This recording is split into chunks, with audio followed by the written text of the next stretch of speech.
that I no longer buy. That's what I want to talk about today. And I've done many videos like this in the past, but I thought it was time for an updated 2024 version. And something that's always been important to me is being a conscious consumer. And in my eyes, this is like one of many layers of that. You know, avoiding purchases that I will not use, purchases that don't make sense in my life. Now, many of these examples have like a central beauty focus since this is a beauty channel, but many of them span far beyond the category of beauty, and I'm excited to share them today. Before jumping in, I want to thank Scentbird for sponsoring today's video, and if you are not familiar, they are a fragrance subscription service. You get to pick your scent every month, and the service costs $17. They have over 700 fragrances on their website, and they come with a 30-day supply in these little vials, and with your first box, you get the really cute like exterior package to keep them in or travel. But this is what the vial looks like, and let me share with you my scents for the month. So first, I've really been wanting to try Dias & Durga. This is a Brooklyn-based fragrance brand, and I picked out a scent that was like very outside of my comfort zone. This is Radio Bombay. Let me read you the notes. We've got sandalwood, coconut musk, cedar, peach, and radiant iris. Something about this feels so mature. I was wearing this yesterday, and I just felt so sophisticated and sultry. I'm normally a sweet gourmand girly, but I wanted to push myself outside my comfort zone. That's kind of what I like about this service. You can try it. It's just a mini. You're not really committing to anything, but you can try out different scent profiles that you wouldn't necessarily. Now, the other option I picked out was a little bit more predictable KELLYG. I have been wanting this. So this is Milk Minus from Commodity. They have a couple different versions of their milk scents, but the notes on this are skin musk, cashmere woods, amber woods, and white cedar. This is such a delicious, soft skin scent. It feels like it gets me excited for spring, though I would say you could wear this fragrance year round. I do have a coupon code as well. It will get you 55% off your first month. It is KELLYG. You can cancel or pause at any time. Thank you so much to Scentbird for sponsoring today's video, and let's go ahead and jump in. Now that will segue us into the first thing that I no longer buy, and that is full-sized perfume. Now, with any of these, there are always going to be exceptions. There are times when it makes sense for me to buy a full-size perfume if that is like my holy grail, my favorite, I'm wearing it every day. Like, yeah, of course I'd buy a full-size over a lot of minis. But for the most part, I have replaced the urge to buy a giant bottle with many more travel-sized perfumes. Whether that is through Scentbird, whether I'm like buying it in store, I love a mini fragrance. Now, I'm kind of the same way with makeup. For the most part, if the product is offered as a mini, I will buy a mini, and that is because I know my makeup collection.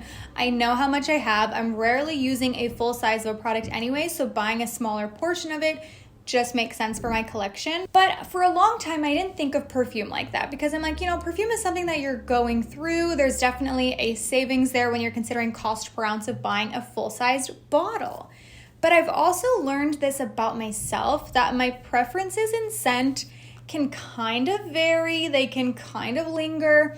One month I'm really into a certain scent family and I might be obsessed with a fragrance, but I can get kind of bored of it sometimes before I'm done with the bottle. And then I have on my perfume tray behind me, I have quite a few like half empty bottles that I just don't wear that much anymore, that I at one point was rather in love with. And I just feel like for many of them, had I opted for a smaller product, it would have been more beneficial.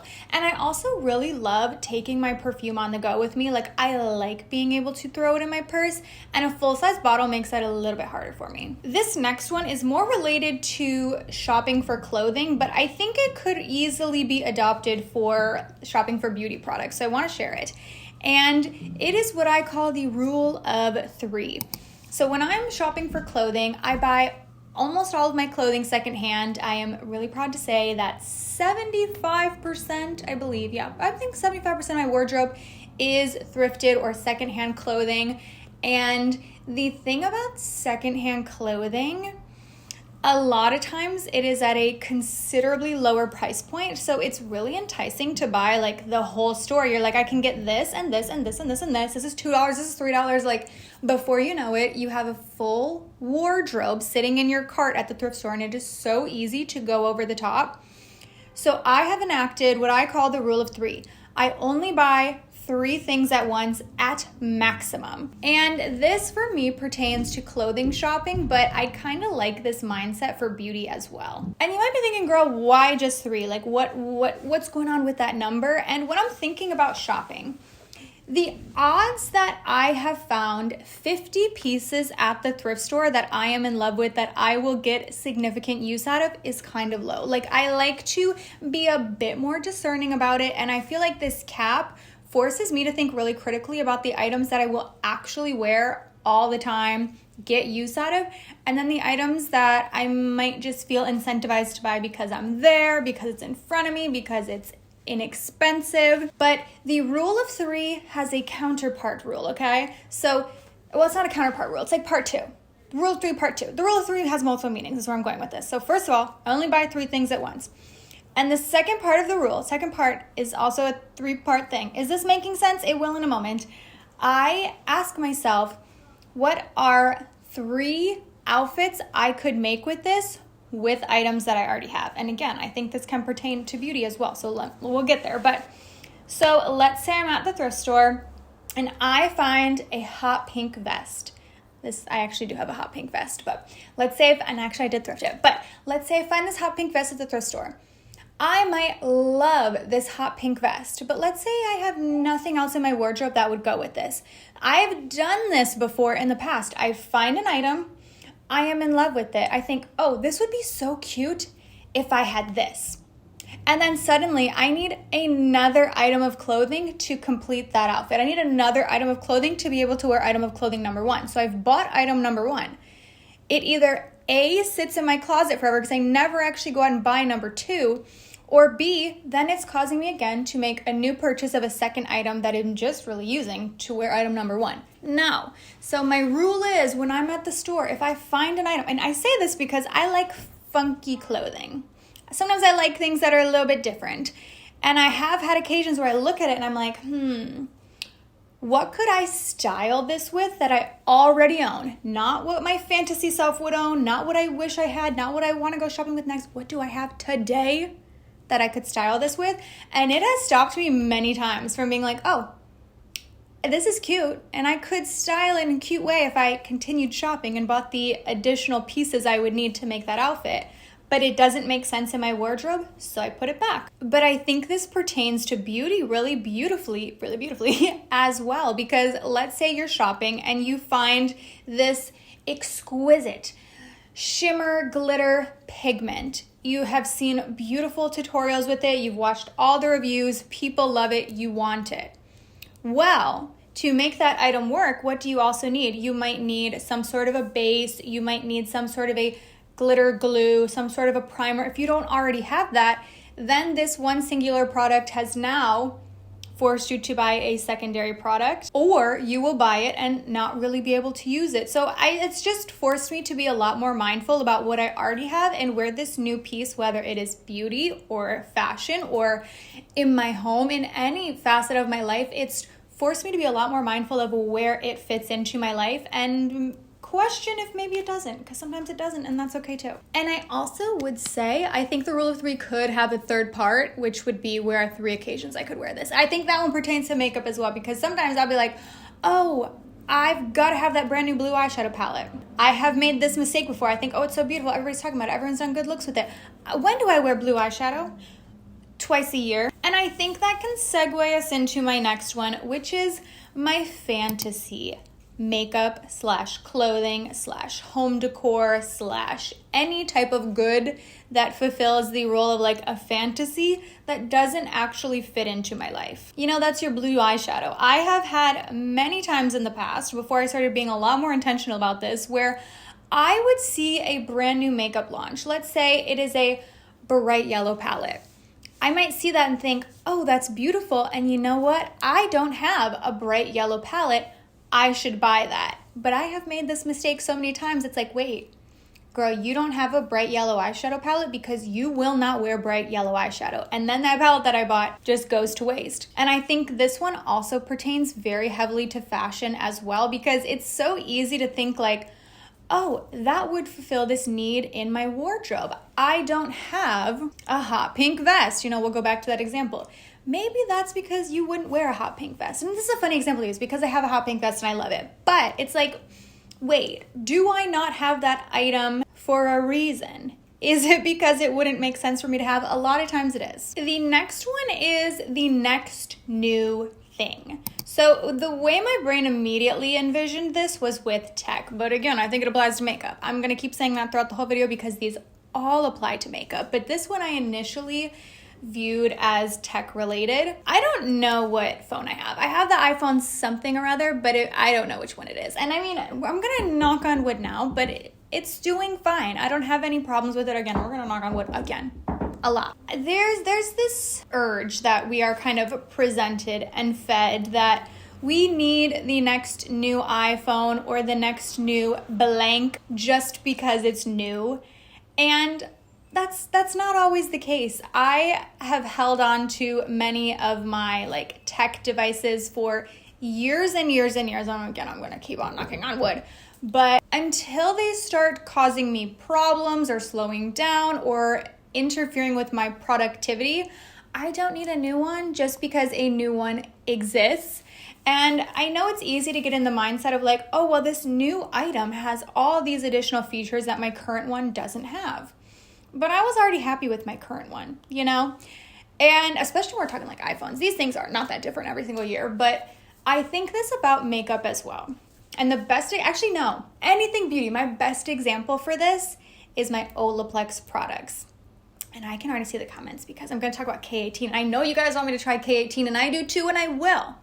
But I have a stash of Olaplex. I have a couple of bottles that I'm trying to get through, which is again something I shouldn't do, is like keep multiples of things or buy multiples and backups. But anyways, I have Olaplex that is like half open, plus I've got a backup. And there is this urge here. I'm like, everyone's telling me they like Olaplex, or no, they like K18 more. Everyone's telling me it's better. But right now, I'm happy with my Olaplex. There was never a point where I was like, I wish I had something I liked more. Like, no, it is doing what it needs to do. And I believe you that something out there is even better. But I didn't stop liking the one that I currently have that I'm not done with just because something that is better exists. And one day I will get to a point where it's empty and I will try K18 and I will let you know. That being said though, I did try a little sample recently. I had a Sephora order and they just like threw it in. I didn't choose it. I picked it up in store and they were like, wait, before you go. And they threw K18 in. So I tried it. It was so small though. I can't speak at all to the results of it because it was like a 2-use little guy. But I will say it was very convenient to not have to like condition and to do after. Like I really like those steps. But again, I'm going to keep using my Olaplex. I'm happy with my Olaplex. I like Olaplex. It's done nice things for my hair and I still own it. So I'm going to use it. Okay, next is like costumes / themed things that I will only use one time. So this is something I think about every Halloween. I love Halloween. It is one of my favorite holidays, but I'm very particular about what I will be for Halloween. Yes, I still am normally something for Halloween. Even though I am a 30-year-old woman, I still like participating in Halloween. I like choosing costumes with pieces that I either A, already have, or B, would make sense in my wardrobe from there on. Whereas in the past, I might buy something specifically just to wear that one singular time. I do not do that ever. Even like special occasion dresses, I'm like, let me choose something that I could wear multiple times, you know, have one that could be like my go-to black tie dress, you know? I never buy anything that I can only use one time because what is the point of that? And that for me kind of feeds into the idea also of like seasonal decor, holiday decor. I don't know when it became so common to like replace your Christmas or like any holiday, Halloween, whatever it is, your decor every single year. That's not normal. Like growing up, we had the same Christmas decorations every year. We would put them in a box and go put them downstairs. And then next year when it's like November, December, we put them back up. I don't know where we got this idea that every year you need to go to Target, you need to go to X, Y, and Z and get new Christmas decor. And don't get me wrong, I also love like the excitement of buying a new product and like maybe adding one new little ornament for Christmas or one new little piece of decor, but there is no need to buy entirely new Christmas decorations every year. I feel like that's something with like lifestyle creators. They produce that type of content because it's entertaining, because I mean they can make money from it, but like that is not the norm. They are doing that as a form of like entertainment. Like that is not what everyone needs to be doing. Or even like it's not hard to make for yourself, you know? Like I'm thinking for Valentine's Day, there are easy ways to take like recycled paper or newspaper, cut out little hearts, make like garland decor for that. I mean, there are a plethora of ways to make decor out of things that you already have that might already be going in the garbage or the recycling. I just don't think it makes sense to buy seasonal decor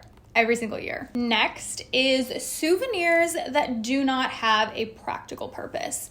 So I have a couple trips coming up that I'm really looking forward to. And don't get me wrong, I do think it can be fun to go into the like very touristy souvenir shops. Like don't get me wrong, I love a tacky souvenir thing, but I try to choose ones that would have a practical purpose either for myself or the person that I'm gifting it to. Last year I was in Paris and I wanted to get something for my mom, and okay, actually I did get like a little cheesy Eiffel Tower tea towel, but don't worry, she uses those, she loves those. See, that is a practical thing. I knew it was cheesy, but I was like, I gotta do it.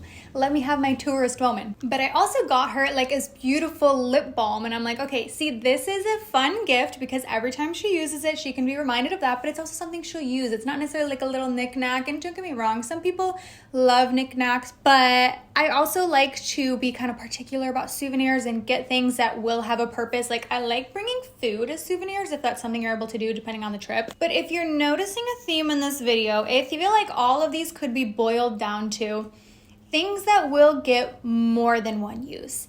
And we really live in a culture that pushes consumable goods and replacing things and needing to get new holiday decor every year, needing to get the new iPhone every single year, buying a Halloween costume you'll only use once, buying like the newest trendy fast fashion micro trend that is only going to be popular for 2 weeks and then getting rid of it. And we're programmed to think and to shop like this, and it takes a lot of intention to kind of step away from that mindset, and that's something I try to be really aware of and consider the lifespan of something that I'm buying. You know, I don't like to buy something with the thought that I'll have this for a few months or for a year. Like when I'm making a purchase, I want this to be something I'm holding on to for a long period of time. So I'm being mindful of the fabrics that I'm buying, of the quality of these goods, will they hold up over time? And I'm curious to hear your products down below. What are some things that you no longer purchase? Let me hear your thoughts. Thank you again to Scentbird for sponsoring today's video. Be sure to check out the link below with my coupon code KELLYG to get 55% off your first month. Thank you so much for watching,